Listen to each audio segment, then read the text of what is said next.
Hello and welcome to the Paranormal Sideshow. I'm your host, John Edwardson, joined as always by my lovely wife, Stacey. Hello. And we're on a trek of celebration. It's almost time for my birthday. Yes, it is. My birthday is very celebrated in ancient lore and Celtic text. It's celebrated by the she that looks like the Sidhe. You know what I'm talking about. Actually, right. I've been on this weird trek of, I always like to dive down these rabbit holes, these pesky little rabbit holes. I see them and I'm like, that's a pretty cute bunny. I probably shouldn't, and then I do every time. So this time I went down this little Irish hole. Oh, okay. It smelled of alcohol. This is not the first time. No, it's not the first time, nor the last time that I dived down an Irish hole. Right. Got a thing for redheads. So anyway, I am looking into some of the stuff with the she and some of the stuff with, well, let's just say the Screaming Stone. Mm-hmm. That one's interesting because it lets you know, I had to look further into it because apparently this old stone in Ireland on a mound would let you know if you were the rightful king of Ireland or not because it would scream out. And me and my little cartoon brain, imagine putting your foot on it and going, "Ah! Yeah, you're not the king." So, see, I was imagining screaming in terror. When you said Screaming Stone, I wasn't. Well, it's very interesting because of the 4 gifts. Now, those of you who know all of this lore already know the 4 gifts. Okay. But it's a lot. I'm going to have to do some kind of list. I'm going to have to do some kind of... Absolutely. Because there's too much here. You got the 4 gifts, and then there was a big battle, and then they had to go underground. And when they went underground, that's when they became the she, and that's when they became better known as things like fairies. Very mythical, very cool. A lot of ruins, though, are tied to, and mounds are tied to them. So it always bothers me when it's like, that's just some myth. But there's the building they were in. Yeah.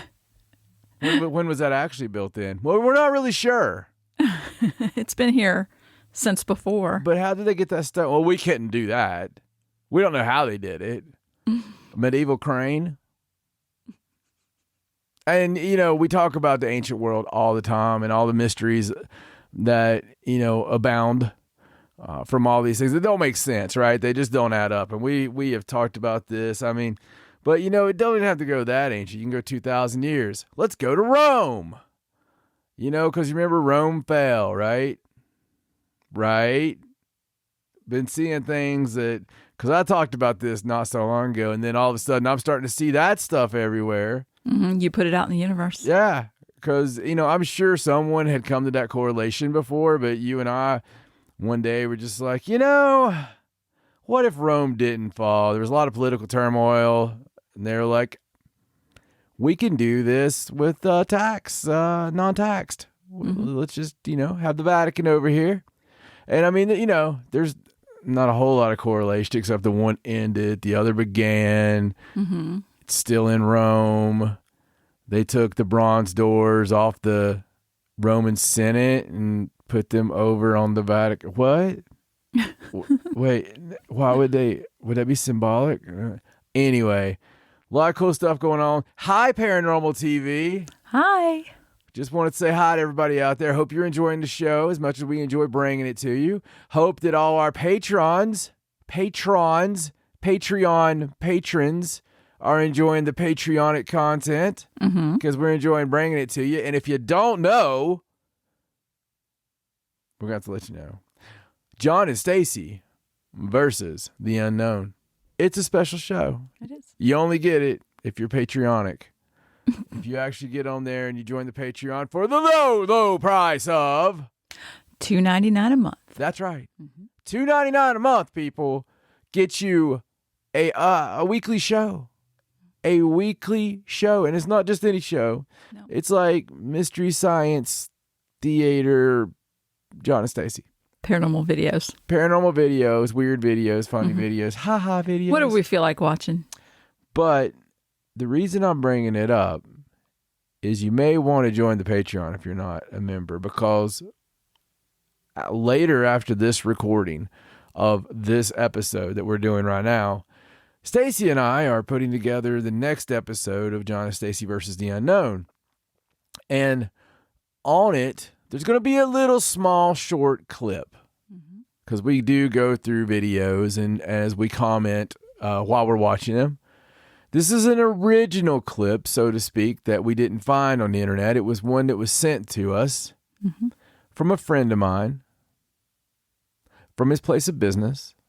And I can't even tell you that right here. I honestly, I can't go into the details because of this is brand new and there's families involved with people and stuff. A bit morbid, but it doesn't show anything other than a room. But the whole point to this is, you like paranormal activity?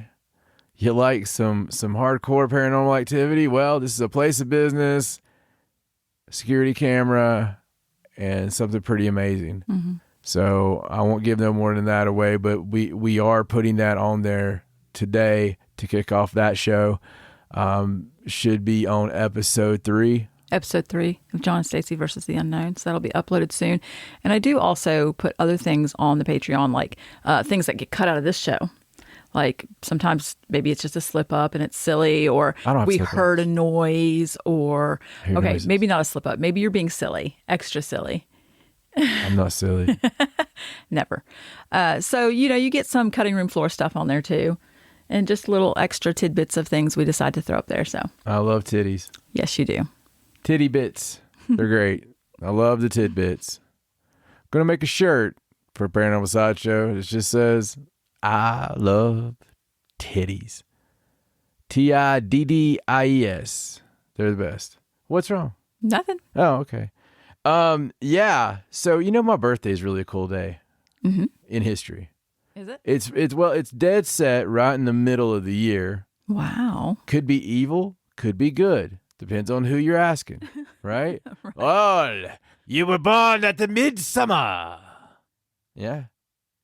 Oh, okay. Well, that's pretty good. That's pretty impressive. Pretty sunny day. The joints Nice feel birthday better, Or you get somebody, it's like, hey, you were born at the midsummer. Yes, I was. Evil like a barn and all kinds of people having sex. Like the movie Midsummer. Weird movie. Bad movie. I just see the movie going down a shame. Like, terrible. It was actually a good movie. It was a good movie. It was just very strange. It was very strange. Something kooky that happened on my birthday in history. Okay. The first barcode scanner. This is my useless trivia. Okay. Useless trivia. Yeah. By John. So the first ever barcode scanner, UPC scanner, the thing that started all the bad, because it gave us the point of sale system. Right. It gave us a UPC on every grocery product. Right. And everything. That all started in a little town of Troy, Ohio. Of course. In a supermarket. Ohio. Well, yeah, of course. It was in a place called Marsh Supermarket. Oh, okay. Troy, Ohio. And the literal day is a day after my birthday. It was June 26th, but it was my birth year. And you'll have to look that one up for yourself. I see. I don't give all that information out at once. I'm afraid you'll figure out a password or something. Not that I put my birth date in my passwords. No way.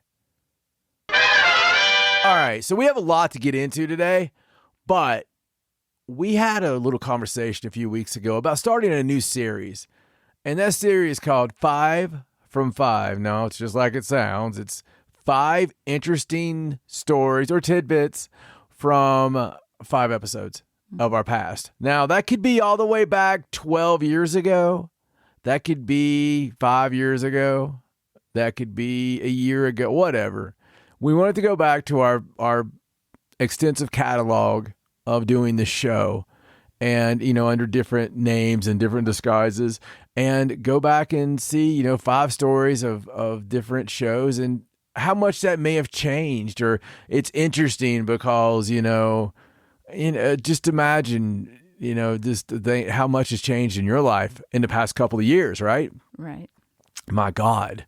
Remember when we had money and there, gas was Affordable? Oh God, I'm sorry. We don't try to bring up bad stuff on the show. That's why we don't talk politics or anything about gingers. But we see you, soulless bastards. We see you. I thought you liked redheads. I do. I do. I like you not to have a soul. It means you have not. You lack a conscience and morals. Oh wow. Moving on. Inhibitions. Mm-hmm. So 5 from 5. 5 from 5 from 5 from 5. 5 from 5. I have no idea what she picked. No idea. That could also be what this segment could be called. All right. So for our first edition. No intro? I thought that was the intro. Oh, and they're like, 5 from 5 from 5 from 5. Maybe I played that now that you've sang it. Oh, okay. It's timey-wimey. Oh, I hate timey-wimey. Makes your chickens blow up. What did he say? It's Doctor Who. Makes a little ding. Stay away from chickens. I don't remember all the things. Oh, that was like one of your favorite parts. We're going to watch it again. David Tennant was the best doctor. My doctor. Hashtag my doctor. He's coming back, don't you know? Is he? Mm-hmm. Not full time. He's going to make like some kind of, boy, this show sucks now, we need ratings appearance. Right. They should bring back the 11th Doctor too. Oh, yeah. He's too busy looking stupid in the Game of Thrones, like riding the dragons or whatever. Oh, God. I don't know. I never imagined there would be a Game of Thrones I wouldn't watch. Surprise. This one just doesn't look. After that last season of Game, I just can't trust them. No. Could you ever, though? Kill off all your favorite characters? Yeah, he almost is a miserable person, isn't he? Yeah. He's like, oh, look, everybody loves this character. Die. As many authors as we love that do really good for us, I don't think he's a good person. It's like my fictional characters I really get into. Like, they're real people to me. I kind of tulpa them into existence. I wouldn't be surprised if Menelin the Spellmonger walks through my door any second. Right. And I'm like, what are you doing here, Menelin? He's like, oh, well, this is awkward. Wasn't exactly you that tulped me into existence. What? Yeah, aren't you supposed to be at work? So, what's our 5 from 5? All right, so for this 5 from 5, I went back to the first 5 episodes. Well, look at you. That was smart. The Paranormal Sideshow. You could have went 2 through 6. I could have gone back to Haunted South or the third side, but I stuck with the Paranormal Sideshow. You did the first 5 episodes. First 5. Since this technically is episode is 150, I thought that going back to the first 5 of these would be smart. Oh, this is episode 150. It's 150. So this is 150. I wonder what it actually is. Yeah, I had a few on there for ones we didn't like 150, actually 156 or something like that. Yeah. Something like that. But it's 150 of Paranormal Sideshow. Give me 5, bro. There you go. Give me a real 5. Redneck. Awesome. All right, so I would have said that at the first. I took one news story from each episode just to kind of show you where the news was at. Now this is back in 2016. Wait a second. I got to go back to the first and say this. Okay. Hello and welcome to the Paranormal Sideshow. I'm your host, John Edwards, and joined as always by my lovely wife, Stacey. Hello. And it's episode 150. Yay. Episode 150. Now, is that any kind of celebration? Hold on a second. Celebration. Now that's a celebration. There you go. Wait. Monkeys. Always the monkeys. Now it's a monkey celebration. Pretty excited, but don't get too excited with celebrating of monkeys. You get the monkey pox. But hey, look, I know that the other intro had just started, and then all of a sudden this intro just kind of dropped in, and you're like, wait a second, did they mess up? Kinda. You see, we get to a part later in the show, and someone reminds me that it's episode 150. And then I'm like, wouldn't it be cool to be able to go back in time and do that? This is your timey-wimey episode, people. That's what this one is. Back to your regularly scheduled us. Okay, so 5 from 5. Episode 1. You didn't really go back and put that in, right?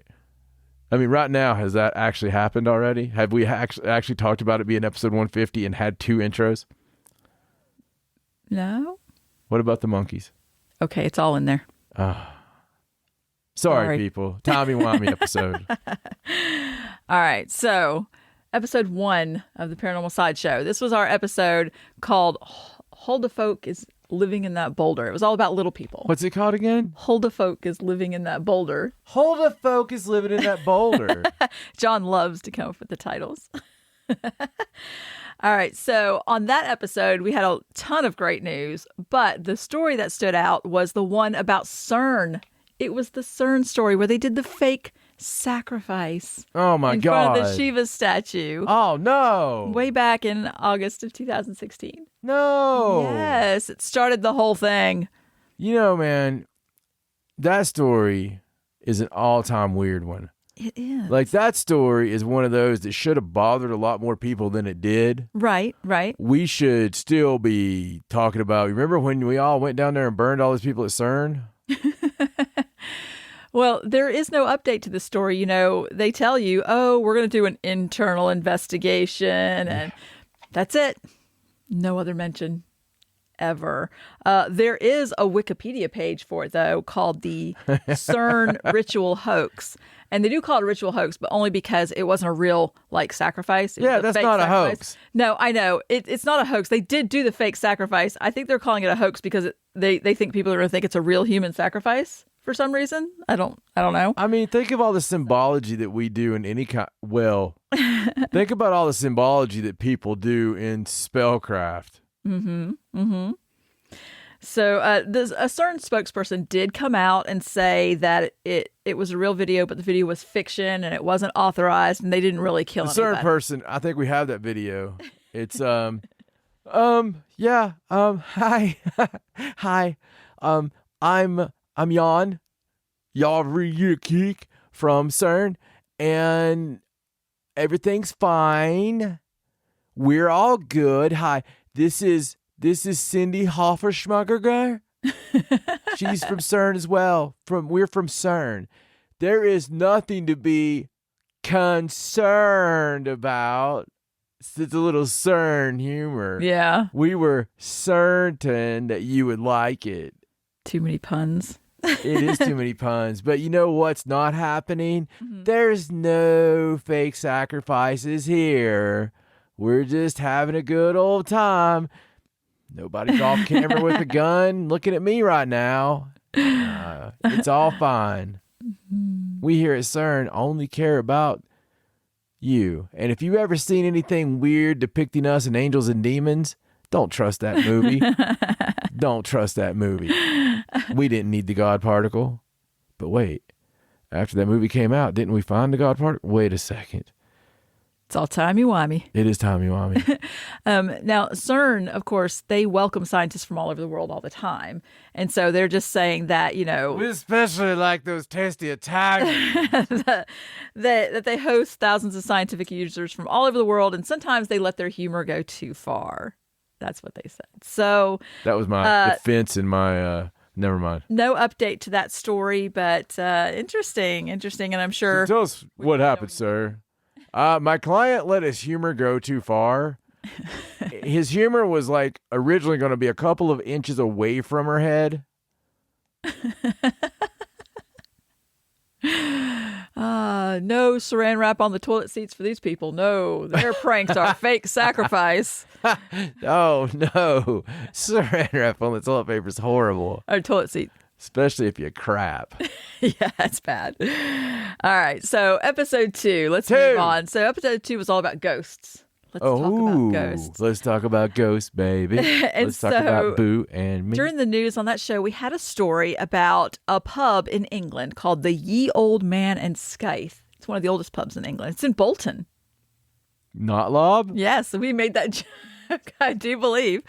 Of So course we made that joke. there's a story where the pub owner claims that a Chinese artist came into the pub. I'm sorry. Sounds like a joke. Chinese artist walks into a pub. He stole. How much? Sorry. Supposedly, he stole the pub's ghost for an art installation. Really? Yes. So, according to the report, the Chinese artist saw some sort of report about some paranormal activity that happened at the pub. I think there was a video where there was a shadow person. And supposedly, they have a very famous ghost there, the 7th Earl of Derby, James Stanley. And so the Chinese gentleman, the artist, was really intrigued. He went to the pub in England, went into the men's toilet, and somehow trapped the ghost in a metal container and then took it out and put it in his art installation called James Stanley, the 7th Earl of Derby. And what we've since found out about this is the old legend of the ye old scythe was if you steal our ghost, you may cause a worldwide pandemic. So we're not sure about the Chinaman that stole this, but he lived in, 1313 Mockingbird Lane, Wuhan, China. So I don't know. These things, you know how myths are. Interesting story. Not a lot of follow-up. He did have some paranormal investigators come in and try to find the spirit of James Stanley, 7th Earl of Derby, and they could not find anything. You gonna say the title every time? Yes. You know, I had it in my little basket to buy you one of those title things. Right. Where you get like the little millimeter of land and you get to officially call yourself. Oh, I totally want one of those. Yeah. Yeah. What is it? Sorceress or whatever I want. Milady? If it's my land, I can call myself whatever. Milady. Milady. Mistress. There was a follow-up story a couple months later where he claimed in an interview that someone assured him that trapping of a ghost in a metal container is most likely not possible, so that he probably didn't actually steal him. And he Not was in a really metal container. He was really nice about it. He was like, "Look, I just wish I had been privy to the whole thing. It's okay if he goes on." We had a ghost just now. It did sound like that. He was like, "I don't care if this artist exhibits him as long as he brings him back afterwards." But the Chinese artist was like, "I don't know. I'll talk to the ghost and see if he wants to go back or not." It was a weird, whole thing. But then I guess the pub owner started feeling better about it because he decided that someone told him that that wasn't something that could happen. He couldn't actually steal his ghost from the property. And then no other follow-up after that. It was a strange Chinese girl that told him that. No. She came into the pub one day and says, "Oh, hey, how you doing? You know the man who take your ghost? I heard story. I need to tell you, you can't happen. He no have your ghost." No other follow-up after No. that. So if anybody lives near there and you happen to go by the ye old man in Scythe, just check and see if the spirit's there now. I'm sure he is. Yeah, I'm sure that'll start a conversation at the very least. Yes, I'm sure people talk about it. So all the let's time. buy the land for our cat. And so we can call him Lord Spookykins. Oh, yes. Lord Spookykins.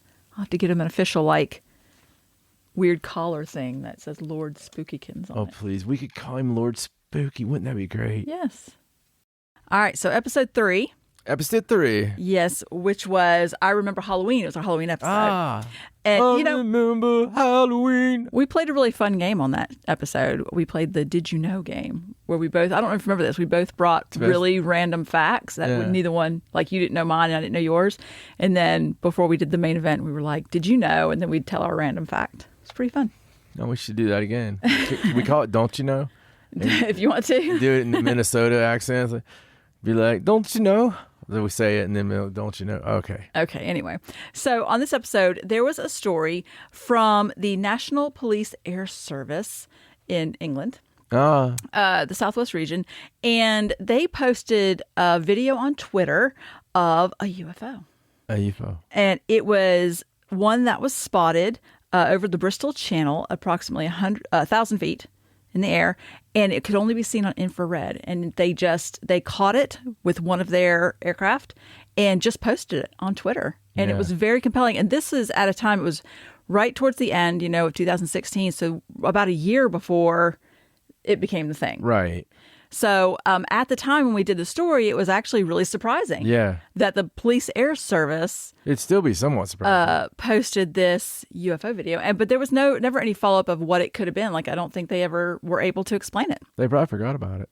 It's just still now. on their Twitter feed. Some guy with, you know how UFOs are. Right, Like right. you see him and then you forget you saw him. Right. That's what I was talking about. Like happened with us. Yeah. Till we were back in that same place, and then all of a sudden we were like, "Oh my god!" And And then you remember it was there. Yeah. So very. some National Air Service guy was driving along, listening to the podcast. He's like, "Bollocks!" Because they say bollocks. They do say know. bollocks. They do All say right. bollocks. All right. So episode 4, 4. all about werewolves. Curse of the werewolf. Werewolf. Their wolf. Their castle. Why are you talking like that? I thought you wanted me to. Really good episode. One of the main stories that we had on that episode was the one about the conspiracy theorist Max Spears and his mysterious death in Poland. Oh my god. Do you remember? I know the story well. I didn't know we ever talked about it on the show. We did, because it happened in 2016. It happened in July of 2016, but we didn't do the story until, the end of October, because it was from Poland, so the news didn't actually get over. It didn't really hit our news very quick. It took it a while to get to us on that stone It did. tablet. A lot of stuff about that whole case was very weird and botched and messed up. His death was not even, properly investigated for days. I mean, by the time they got to him, it was too late. By the time his body got back to his family, they were like, you don't want to, just keep it closed casket, because it had been so long. It was awful. And they claim that he ended up dying from an overdose, but a lot of the details were very sketchy. He was throwing up some black liquid. Yeah. He, was over there to do a UFO convention to speak and talk about some of his conspiracy theories, and that never happened. This was before that happened. And the most intriguing thing was he had sent a text to his mother just right before this that said something about being in trouble, and he said, if anything happens to me, investigate. And then a couple of days later, he's dead on a couch in Poland. So I don't know, the whole thing's very, very strange. Yeah, it is strange. And it's one of a long string of deaths that's happened in ufology. Right. That are questionable, to say the least. Nick Redfern has a really good book about it. Not just that, but a lot of the ones with UFO journalists and whistleblowers and stuff. So you need to look that up. Yeah. BBC actually did a whole video segment on it, like a 10 or 15 minute video story on it.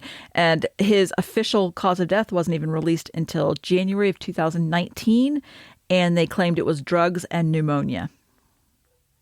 But his mother claims, this is funny, his mother claims that the Polish authorities will not release the paperwork containing the details about her son's death without his written consent.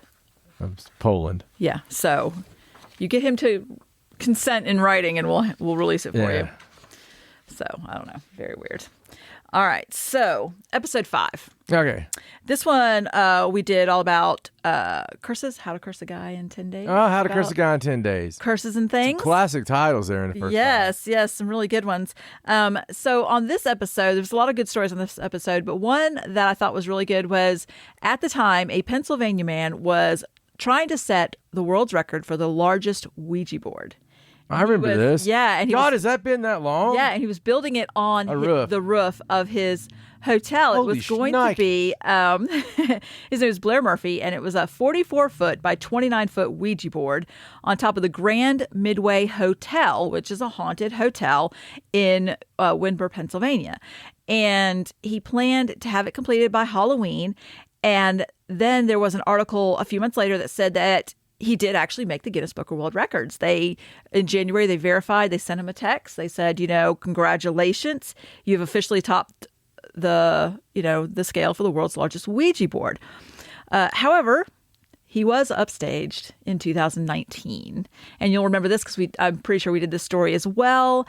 The world's largest Ouija board was constructed in Salem, Massachusetts. Yes, they built one. It was...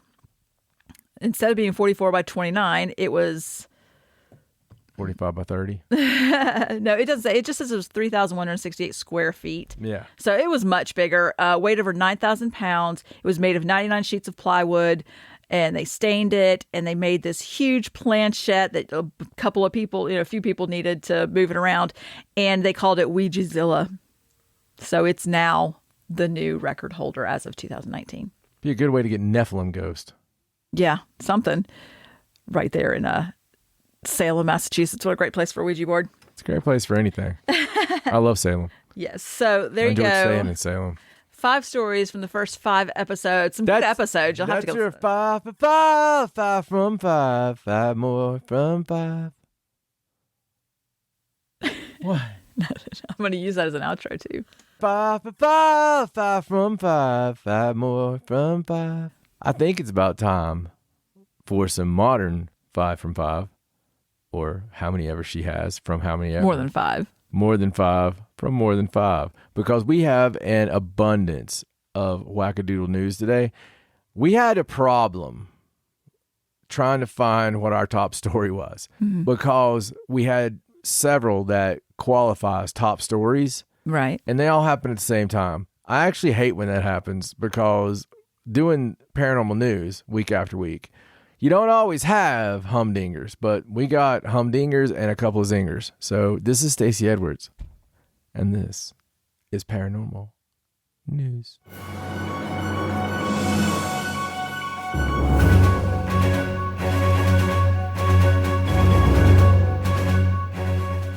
All right, let's get to the news. Let's do it, baby. Okay, so let's start with the weird creature in Amarillo, Texas.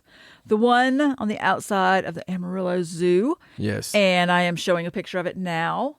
Very strange creature caught on their camera. Very now, whoopee. It's not a video, unfortunately. I wish it was. It's a still photo of some kind of strange creature caught on Saturday, May 21st, outside of a fence, the perimeter fence, at 1:25 in the morning. Mm-hmm.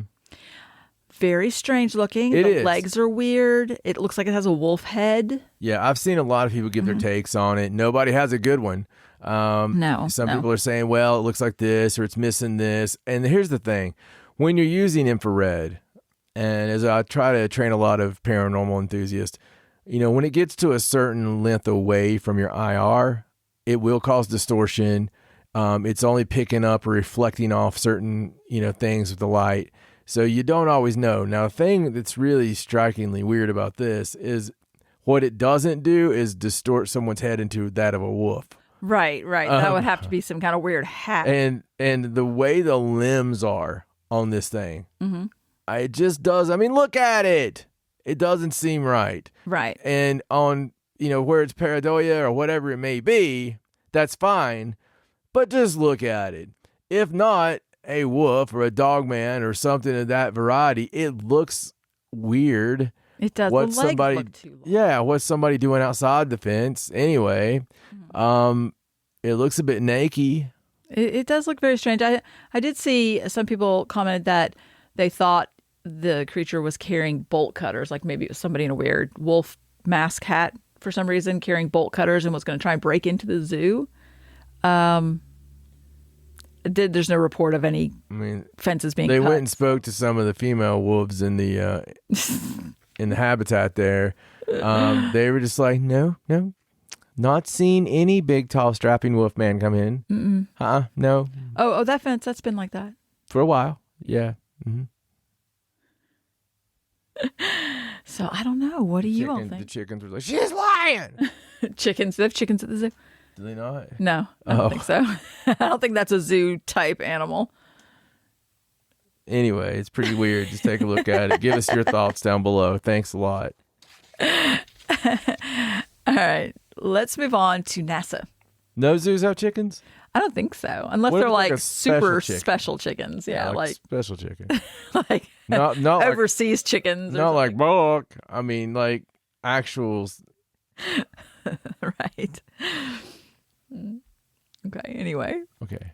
I mean, I guess they do have like geese and ducks sometimes, but maybe like a Shangri-La chicken. It depends how sophisticated your zoo is. I mean, it could be zoos like we can't get the good animals. What can we do? Here, get some chickens. It could be a special color chicken. It could. Like, We'll get some of them rainbow chickens. Yeah, we'll get some of those. it is Pride Month somewhere. All right. All right. So the big news with NASA recently is that they have put out a press release saying that they are going to, well, of course, according to the headlines, join the hunt for UFOs. Yes. NASA is officially hunting for UFOs. So, officially, that means maybe we could stop erasing UFOs out of the moon photos? Well, You don't even have to go that far, NASA. Just walk down the hall to your, files. Be like, here's the original file. Here's the tower. Here's the original audio. Oh, we found them. Let's go to floor 3 and talk to. Oh. well, I thought this was really funny because all the headlines, are like NASA's hunting for UFOs. They've joined the hunt. It's not exactly like they're not actively out looking for UFOs. They're not putting out probes. What they're doing, according to their statement, is they're forming a team that's going to examine observations of events that cannot be identified as aircraft or known natural phenomena. And the study that they're doing, which is supposed to last 9 months, is going to focus on identifying available data, how best to collect future data, and how NASA can use that data to move the scientific understanding of UAPs forward. So mostly what I get from this is mostly what they're focusing on is reports that have already been made, how to collect that information, and what to do with it, basically. So it's not like they're putting probes out into space and looking for UFOs. It's not that kind of hunting for UFOs. So I think that because of the specific nature and the timing on it and the time limit on it and everything else that's been going on with Senate hearings and what have you, that this may be a way for NASA to be able to go, oh, holy crap, look what we found in our papers. We were just looking through everything with new eyes, and we found this. This is crazy. But apparently there might have been some aliens around. And right. Oh, look, it's sitting right on top of that moon schematic thing. Yeah. How are we going to get back to the moon? I don't know. We went a bunch, though. I'll be interested to see what they come up with. It's going to be led by astrophysicist David Spergel. We used to just use a big slingshot. We'd pull them all the way back to Toledo and just let the sumbitch go. It's very Bugs Bunny. Canister went through space. No problem whatsoever. We made it through, radiation and it's talked on a walkie-talkie the whole time. Yeah. Without any delay. It was really cool. We shot some Betamax back in real time. Right. Live footage. But now we can't figure out how to do it now. I like to blame analog. Analog was a bunch simpler. We all understood it. Right. And now we still got these same old scientists in here, and we don't understand all this technical jargon. We need somebody like some digital graphic designer or something to come in, help us get back to the moon. There you go. Because we totally went. Totally. We can go back anytime we want. Anytime. You challenging me? Buzz will come knock you out. Just challenging. Just ask him questions about it. Yeah. He takes it well. So they claim that they're going to be identifying what data from civilians, government, nonprofits, companies, what exists and what they should try to collect and how best to analyze it. And they're supposed to put together a council of experts in scientific aeronautics and data analytics to focus on how to collect new data. So it's basically, I'm with you. I feel like they're using this as a way to comb through the old data, so to speak, and then be like, oh, this is interesting. We never noticed this before. Yeah. So speaking of NASA, let's talk about this new scathing report that has come out that admits that NASA is years behind the moon landing schedule. Yeah, don't say. Wonder who was just talking about that.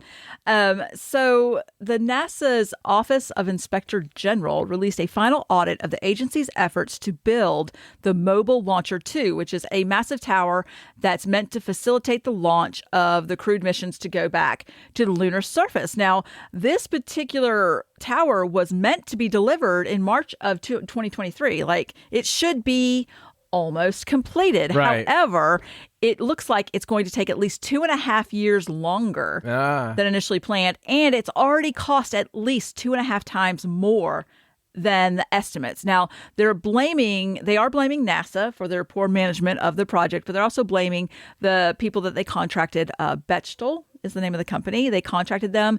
I guess they feel like they overextended what they thought they could do. Well, I mean, it could be stuff like it cost a lot to get the stuff in. Yes. Or the something pandemic. get stuck on a dock somewhere. Right. And they claim that, everybody's to blame, but that it's an unfortunate conundrum that could greatly delay the country's return to the moon. Yeah. Like instead of getting back by 2024, it's going to be now, 2027, 2028. They don't even know. But we can go to Mars before then. Right. Just depends who 2030. you get a ride with, I guess. It's just nuts. It's just so bad that you've had all these delays. And the money they've thrown. They literally went up there on like a AA battery. Yeah. And 9 volt. And like one of those little circuit boards where you make your own radio in school. Right. And we can't get back. It's just awful. And we're talking about billions of dollars. Yeah, I know. Billions of dollars. Billions. And it's funny because there was an article a couple of months ago. We didn't actually talk about it, but I thought it was really funny where they talked about how NASA's officials supposedly were horrified that Elon Musk's SpaceX Starship could succeed because, he's making the Starship that can be reused over and over. And essentially, he wants his launches to cost as little as $1 million per launch and then have all that equipment that's reusable. Whereas NASA's like, oh, no, we've used that. Yeah, you have to burn it. Chuck it. Throw it in the ocean. Throw it in the ocean. But supposedly the people there at NASA were mixed. It was a mix of awe and horror.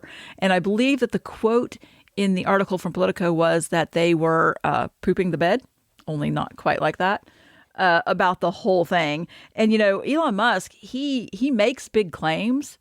But how'd they say it? Did they say that it's like NASA's having an Amber Heard moment, or yeah, something like that? Yeah. And even Elon Musk even claimed in an interview a while back that he thought it would only take about 10 years to get to Mars. Yeah, and he said it very cocky too. He did. Well, I mean, has he not delivered? Oh, he's always delivered. Always I delivered. love Elon. Yeah. I mean, I've loved Elon since way before Twitter and all that. Dude, I loved Elon back in the day when he was sending dead bodies out in space in his car. Right. That was quite the thing. It's just a dummy. I'm sure I'll run across that story at some point. It's just a mannequin. We swear it's not a real person in a suit. But you look at the comparison. NASA's. He had an Amber Heard moment. Did he? Elon did. Oh, I didn't know that. You didn't know that? I don't remember that. Yeah, I mean. Gold digger. Yeah. Yeah, he sure did. Oh, so very interesting. I just feel like NASA is not going to be able to. I mean, I don't think she crapped in his bed. I didn't mean that. Right. She might have. You never know. I don't think he would have told anybody. He wouldn't have told. He's too good for that. Look at that. Do you think NASA doing the whole alien thing and them finding the data about aliens, that's a way, since they're obviously not going to get any more money for space launches. Do you think maybe they're trying to swing some money for looking for alien life? And then it gives them something to do now, don't it? I suppose. Maybe they're doing that to get more money to build their stupid contraption. Yeah. They're just like, how far off are we, sir? Like 100,000? I mean, not much. But, I don't know how the hell we're going to get that unless we put Johnson back on the street. Oh, sir, no. Please. I still have trouble sitting down, sir. Yeah, you're right. So what do we do? Well, let's tell them we're hunting for aliens.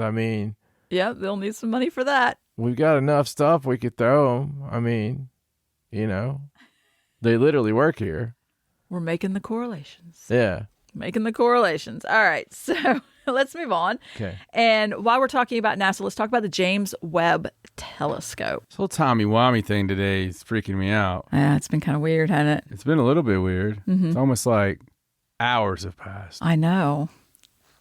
It's so weird. Could have sworn that there was like dogs barking outside and there was idiot people that were doing idiot things. And then all of a sudden, poof.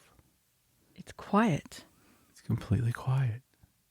Strange. I don't know. Very strange. Continue on. All right. So the James Webb Telescope. James Webb Telescope. Yes. So they launched it, right?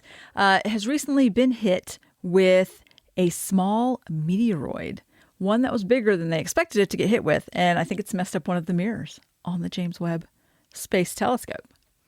Correct me if I'm wrong, but did I not talk about before the James Webb went up that it was going to make some people upset, some people being like, nano, kind of people.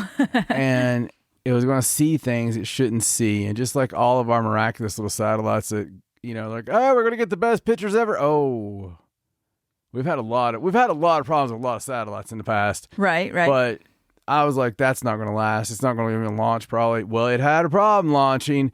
Didn't go up like it was supposed to. Then it went up and it wasn't, they did the focusing. Right. And now it's getting like aliens are slowing down. I mean, like, and then like throwing stuff at it. I think there was even a last minute change on where it went to begin with, wasn't there? Yeah. And so now it's been hit. It's been hit with they say it's still... They say it's perfectly okay, though. Functional. It's for what it's meant to Officer do. Barbrady's out there in space. He's got his little helmet on. It's okay. Nothing to see here. Right. Move along.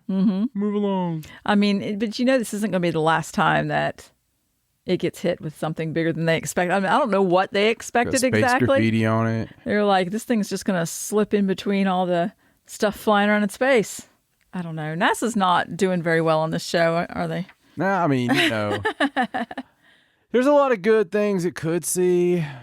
I mean, but it seems like things are really getting with us just as quickly. I mean, there's a lot of things that they try to use science jargon to not even make you notice what it is. Like, well, there was a fast radio burst thingamajiggy bobby, and it came from this one area of space. It could have been these 14 things, or it could have been an SOS from an alien saying, we're coming for you. But it's not that. Not that. No. That would be Mitcha Cuckoo. Okay, so speaking of things flying around space, they've done the first preliminary studies on the asteroid that they got the sample from. Remember, Japan sent the rocket up, and they took a sample of the Ryugu. Oh, the Ryu asteroid, and it came back. And so now the first compilation of the results have been reported. 70% Scandinavian. That's what it is. Yes. It'll change, though. In a couple of months, it'll be French. Yeah. And then it'll be, Norwegian, and then... Well, Norwegian is Scandinavian. I know, but then it went to French. Yeah. And then it'll go back. You know how the ancestry stuff is. They reported in Science Journal on June 9th. June 9th. They say that the rocks have a similar chemical composition to what...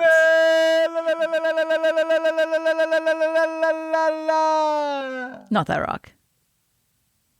Sorry, you can finish it. It's okay. What the rock? To what we measure from the sun, and they're thought to date back to the very beginnings of the solar system. About 13 billion light years? Yeah, long time ago. So the really interesting thing about this sample is that it's the first time we've been able to study an asteroid that hasn't been changed in some way. Normally it comes down on a meteorite, goes through the atmosphere, and gets burnt up and changed in some way. Hamster poop. Yes. And this time, they got the sample. It came back in like a container in a spaceship, and it hasn't been changed at all. It's exactly the way it was out in space. And so it's a very interesting sort of thing for them to look at. And they've even saved part of the sample like they did with the moon from the Apollo. Yeah, so when we get better science. Yeah, so that later on when we have better science, we can do better tests on it. I was going to put you in a container once. Were you? Yeah, just so when I was a better man, that I could pull you back out. And I see. Are you going to freeze me? I was thinking about it. It's like when I You're just going to put me in a container and like I have to sit there and twiddle my No, thumbs. like when I get all my stuff together someday. Right.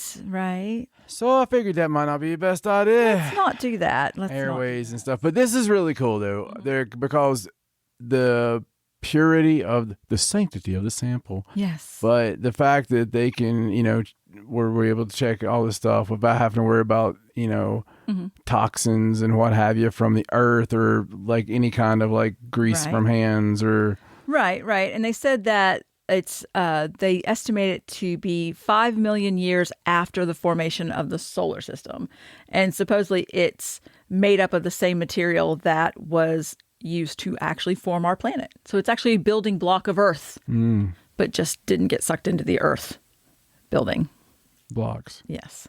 So I don't know. Very interesting. And this is just the first round of tests. I believe they're going to keep doing tests and look for, the building blocks of life and all the things they normally test for with meteorites and stuff like that. So there should be more information to come from that. Cool. So, all right, let's move on. Please. All right. So let's talk about this author, Dr. Michael Salla, and how he has gone on and done an interview talking about how an aggressive alien reptilians want to lead a fascist system on Earth. That's his new claim. Well, it's not really a new claim. He's been claiming this for quite some time. But this is what he said in his interview. During the interview, he claimed that there were a number of alien species who have already interacted with humans, and he gave one frightening prophecy that reptilian aliens are plotting to soon take over the Earth because apparently they don't want us to destroy the Earth, and we're doing a terrible, terrible job at, maintaining it, I suppose. Does this mean if I'm up in like an air duct, I can watch Nancy Pelosi eat a white mouse? Possibly, yes. Do you remember that scene? V? Oh, yeah. So somebody's up in the air duct and they're like being real quiet, and the politician person comes in and, they get a little white mouse. They're just talking. And it's like, and then it's like, I'll never forget it as long as I live. Because I was a little kid. I saw that. Right. And I was like, how disgusting. My God. But yeah, they were reptilians. Now, They're trying to tell us all those years ago. Yeah, they have been. Hollywood's always trying to tell us. They've always been trying to tell us. So Dr. Michael Salla, he holds a qualification as a doctor of philosophy from the University of Queensland, but what he claims to be specialized in is exopolitics. And he's actually been writing books on this for years. I'm familiar. And he says that in his own research, he's identified 17 different races that are directly interacting with humanity, and that 6 of those are currently making agreements with the government. And the other 11 are basically ones that interact with civilians. The Galactic Federation. He talks about the Galactic Federation. He was writing books about that. I know all about years ago. Yes. I knew you were familiar with this gentleman. But I believe it, too. It's the funny thing. Yeah, it's interesting. Once you get into it, it's all ha-ha goo-goo because you're conditioned for it to be ha-ha goo-goo. Right. Until you really give it a chance. And we really got to give things a chance more than what we do because, think about the amazing, mind-blowing things that you've learned throughout your life, right? That you never thought would be possible.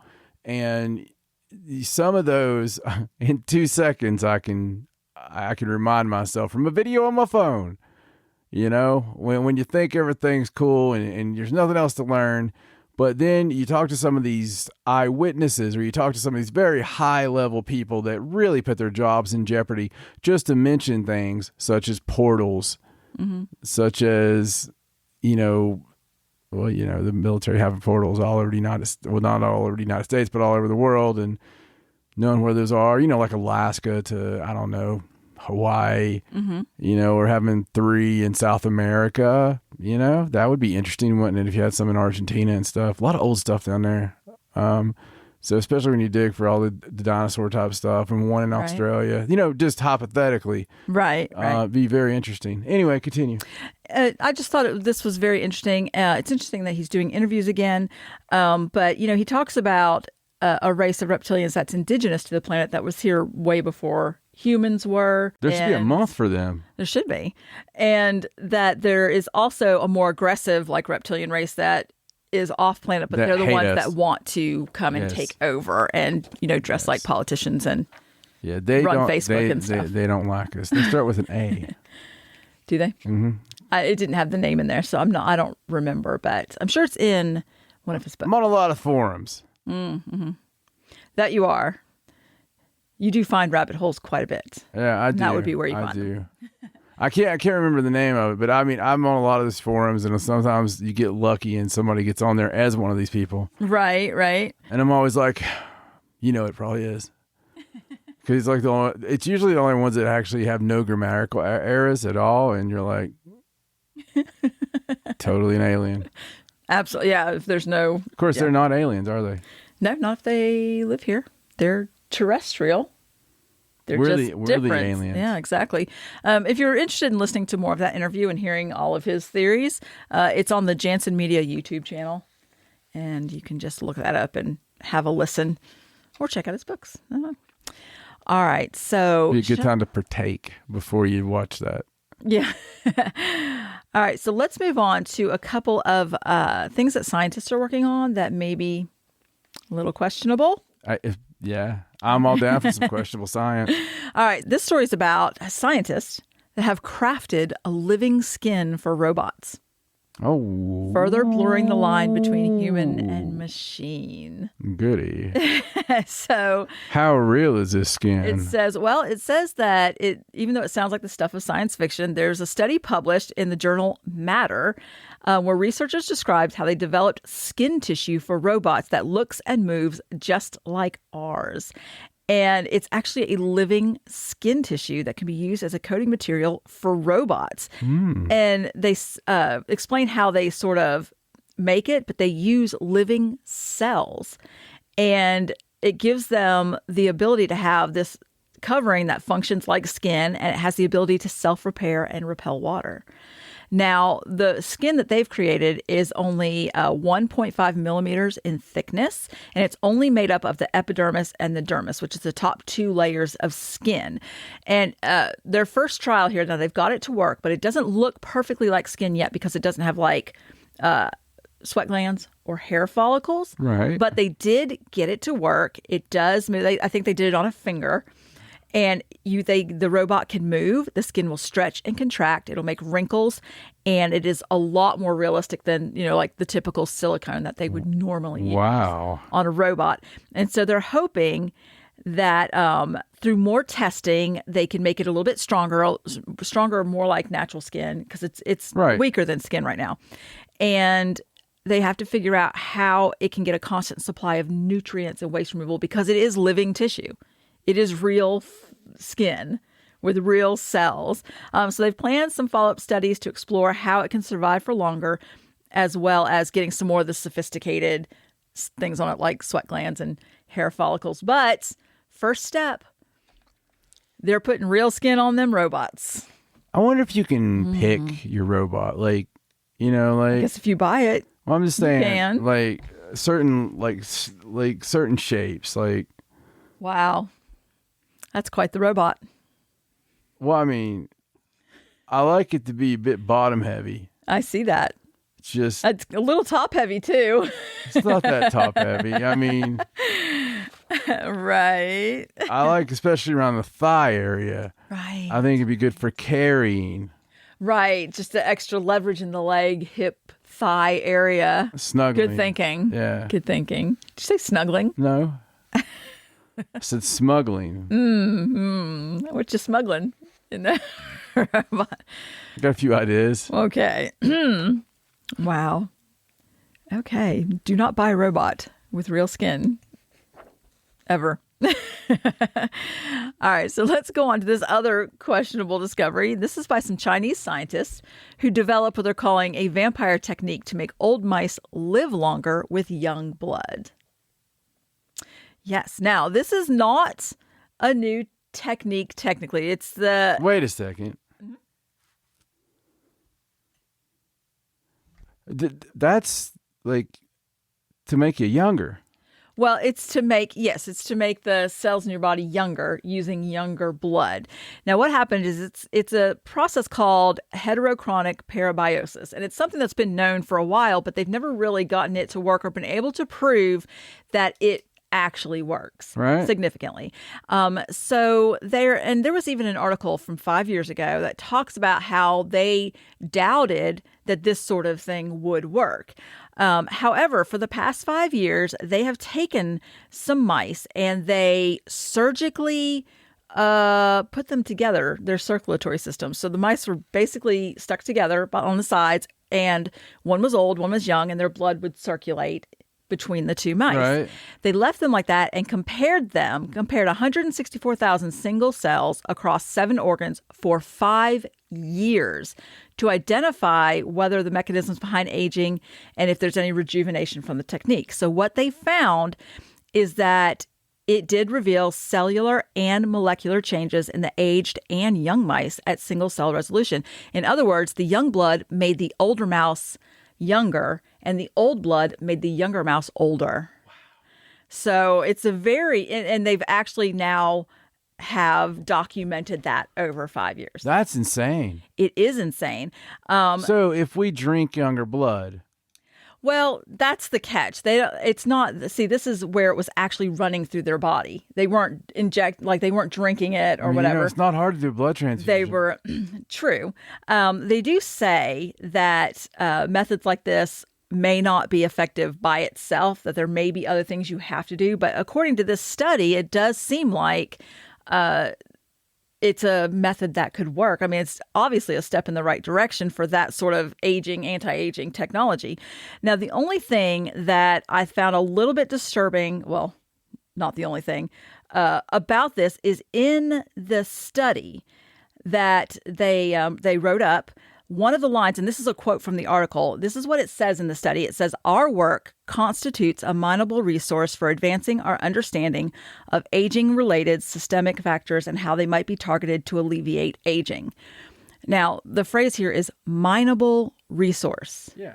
They're considering young blood as a mineable resource. Well, I mean, not everybody's special. I suppose, but it just seems weird to Come on, Stacey. It's all. Listen, we're getting in some hard times. hard times. This is you got to take one for the team. I see. So, very interesting. We all have a throwaway kid. Do we? No, we don't. That was a joke. Right. But it is really interesting that they did prove that the young blood can rejuvenate. It is a thing that can happen. It probably is happening, Oh, it's happening. I feel like there may be a conspiracy theory or two out there. I'm fired. How you doing? I'm not sure I've ever heard of an actual conspiracy theory about I've never heard the young one blood like thing. anyone with elites or no, baby I don't spine. think people would really consider that, right? Yeah. No. So it works. All right. Anyway. I mean, I can't say that I would be totally opposed to it, because what if we had willing participants? Right. You know how freaky people are. I just got to go pick some chick up and she could supply us both. I mean, people donate blood all the time, right? I wonder if it works that way, or if you have to I'll go down to the plasma place and find some hot chick. Look, listen, I'll be like, "Hey, honey, how much you making off this?" She'll tell me. I'll be like, "Why don't you come back and meet my wife?" And, she doesn't have to be a hot chick. I'm pretty sure the blood, it doesn't matter. We got to work her blood up.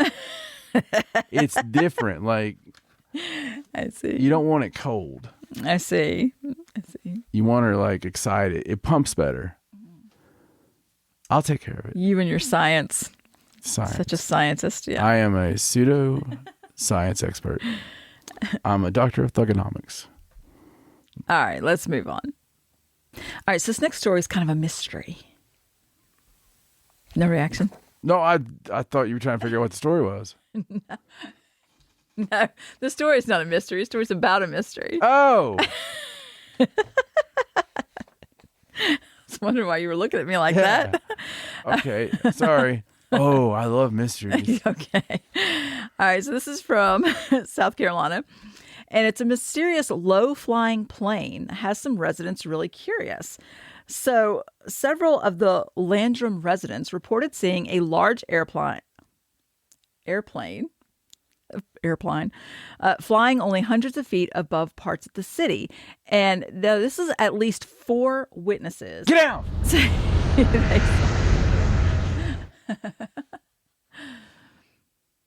Okay, continue. Okay. At least 4 witnesses say that they saw a large white plane flying extremely low and turning toward town.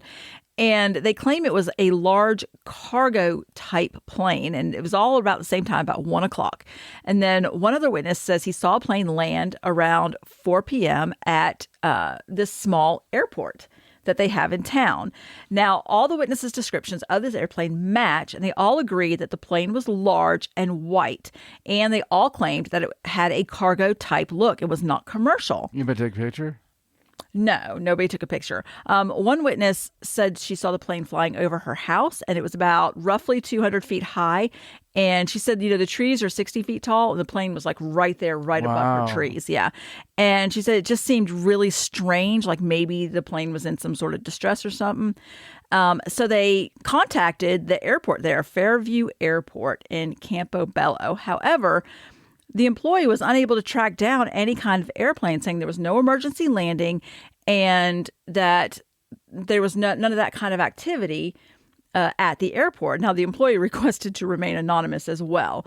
Now, the airport worker went back and looked at some surveillance footage and was able to find a single-engine Cessna plane that landed briefly about 1:19. But one person claimed they saw the big plane land around 4 p.m. There was no activity that day. But he also claimed that a plane of that size that the witnesses were talking about couldn't even land at their airport. It was one of those small local airports that it wouldn't have had enough room on the runway to land and take off again. Right.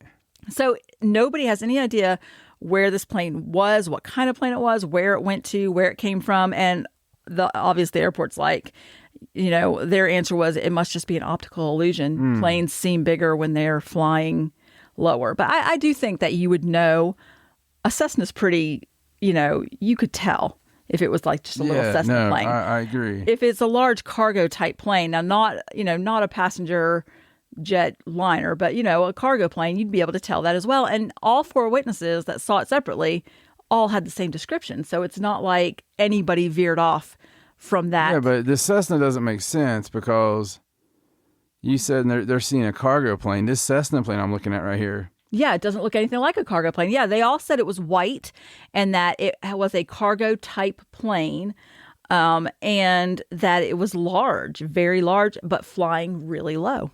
So I don't know. It's a mystery. Okay, the reason I started even looking it up is because some of the things I keep up with in the past, there has been the white cargo plane mystery. I've seen it in other places. I've seen it in England was one I was thinking of. Right. But there's other places. So if you look it up, you'll find it numerous times. White cargo plane. Yeah, just mystery, and nobody knows where it came from or where it goes. Right. Yeah, so that's happened here now. And I mean, there were only 4 witnesses, but there were 4 witnesses. You have to look up the white cargo plane. Okay, I will absolutely. We're on to something here. I remember it because I always thought that was really strange. And the reason is, I go to a website that shows me every plane. Right, and where it's flying and stuff. Yeah. All of them. Yeah, this one, obviously, they couldn't find anything on it. I look at it for dumb reasons, but I do look at the site just to try to find, military type things. Right. Well, stuff to do with UFOs, people. That's not a surprise.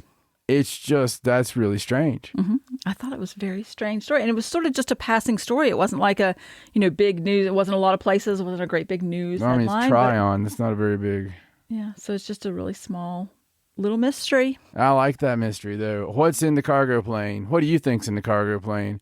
Let us know that in the comments. I'm really curious. Have you seen anything like that? Have you seen a low-flying cargo plane? And, what would you think that would have to do with?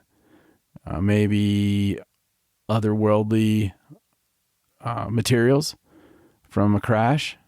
Possibly. Maybe I'm curious. Really angry Yetis. If that city, I don't know anything about that area. If it's close to anything, it would be relevant to have mysterious planes. It is coming in and stuff. So it is.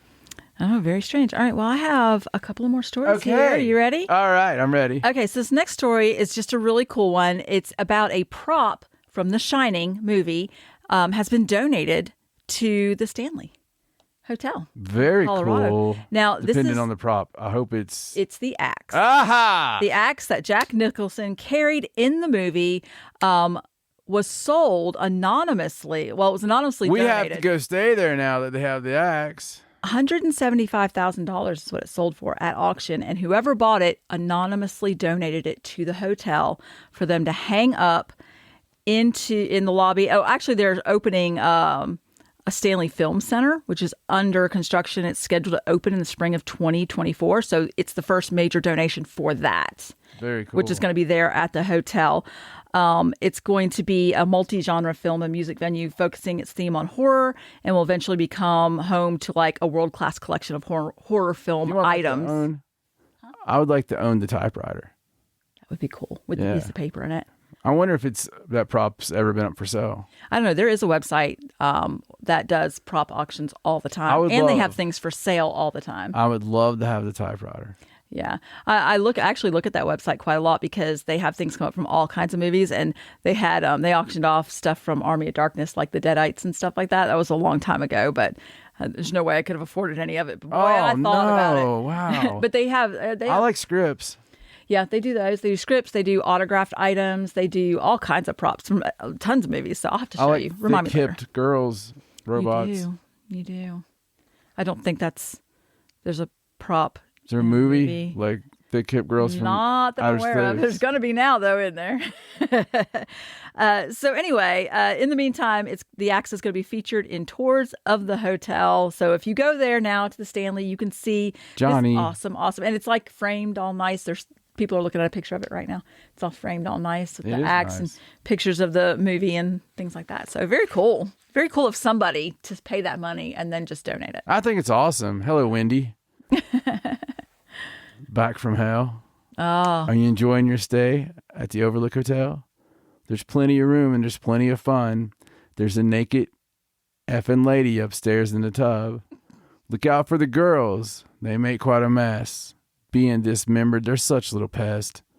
All work and no play, all work and no play, all work and no effing play. All work and no play, all work and no play, all work and no effing play. All work and no play makes Jack a dull boy. Are you going to explain? In my band, years ago. Yeah, years ago. Back when I was playing the band, I had a song called Room 217. And that was it. Yeah. I mean, there's another verse and another verse. I just don't remember them off the bat. They're here somewhere. It was a cool song, though. I was inspired right after watching The Shining, and I was by myself. I had just met Stacey. Mm-hmm. Just met her. And I went home one night after we went out, and I watched The Shining in its entirety, and it was so inspiring to me because I had never seen it. And it was around the same time that the TV movie came on the air, I believe, because that's confused me because the TV movie had 237 instead of 217. Right. I may have this backwards. Maybe. The TV movie is strictly by the book. Right. The Jack Nicholson movie is a Stanley Kubrick adaptation that took the idea generally from Stephen King.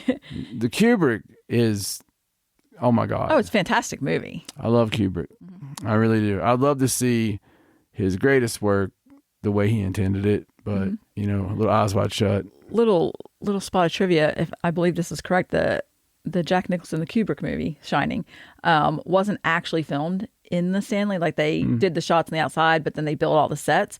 The TV movie was filmed in the hotel. Ah, that's interesting. Actually filmed in the hotel, yeah. So they didn't have as much money to build the sets. They were like, we need to use the hotel, please. All right, last story. This is just a very weird story. So this is about some doctors who were baffled by a man who had a really interesting thing happen to him. Now, he's a fisherman, an angler, and he was in the water. I'm an angler. This is in Thailand. And he happened to be in the water, and when he came out of the water, he opened his mouth to take a breath of air, you know, as you do when you come out of the water, and a tiny fish at that very moment jumped out of the water and directly into his mouth. And he started to choke on it because the fish just like shot directly in his mouth. And people ran over to try and help him. They noticed that he could kind of breathe a little bit. So they took him to the hospital. And when they looked at the x-ray, they realized that this poor little fish tried to swim out through the man's nose and got stuck. So here's an x-ray. There he is right there. And so this man just happened. I mean, just sheer luck. The fish jumped in there and immediately tried to swim out through the man's nasal canal and got stuck in there. And they had to do like an hour-long surgery to remove it. But the patient is fine. They did get it out. How's the fish? But no, the fish is not well. Not well at all. They had to go tell his family. It was awful. But just sort of a little freak accident of timing there. Seems a bit fishy to me. It does. Isn't it strange? And the doctors, I thought the doctors were so funny. They were like, this is a very, chances of happening this are very low. We don't really see this kind of case. Really? You don't see fish just swimming out of people's noses all the time? What kind of doctors are you? Back home, we have fish jumping our mouths all the time. Yes. So they did manage to extract the blood-covered specimen in a 1-hour operation, and the patient is now recovering at the hospital. Wow. They said, this article, the fisherman was able to avoid bass asphyxiation. They did a fish pun. It was awful. It's just a 5-inch fish. But I mean, that's pretty big for, makes my nose hurt thinking about it. Yeah. Wow. Yeah, so interesting. Good size. Well, for some people, maybe. I agree with you. I agree with you. Oh, the jokes that won't ever matter for me. No. Anyway, we love you so much, and I wanted to end today's show by talking about something a little bit off a topica. So, the world is really, really screwed up right now. And it has been for a while, right? So our mission statement, if we had such a thing, that we've always had since day one, has been to try to keep these things away from you. During your time with us, we enjoy thinking that you're going to spend a little bit of your day with John and Stacey. And during that time, John and Stacey are not going to shovel the same things, your direction. Now, sometimes do our opinions come across? Sure. But it's when we're trying to not make those invasive, or we're trying to be respectful at all times. And we don't go out of our way not to hurt someone's feelings at all. But we do it in good humor. And we don't do it with any malice whatsoever. We love everybody. We love everything. And that's the truth. That's not just a put on.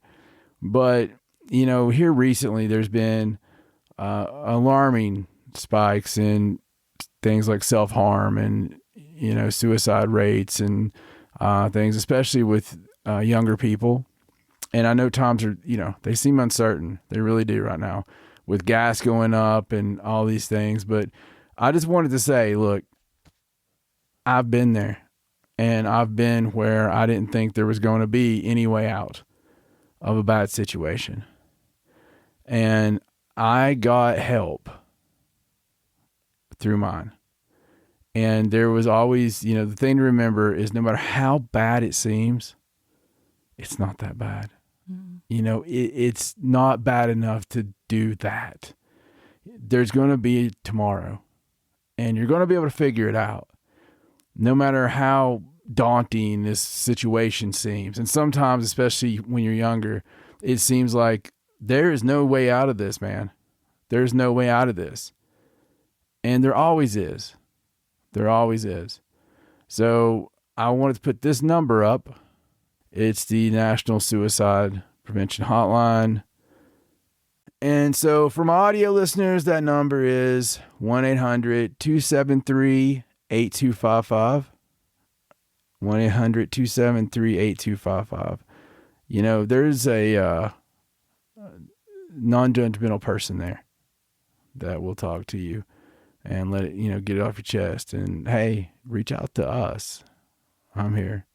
I'm not even joking around, man. It's like I said, been down that road, and it's something I don't want to see someone, too many things going on. We need to make it hard for everybody else. So we need our army of sideshow offs that are a little bit smarter than the average bears, that know a little bit more, that can look at that rock over there and go, you know what?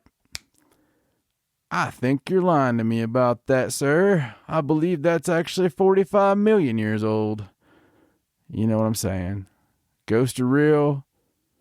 Sasquatch still up for debate. My wife is hot, and life's worth living.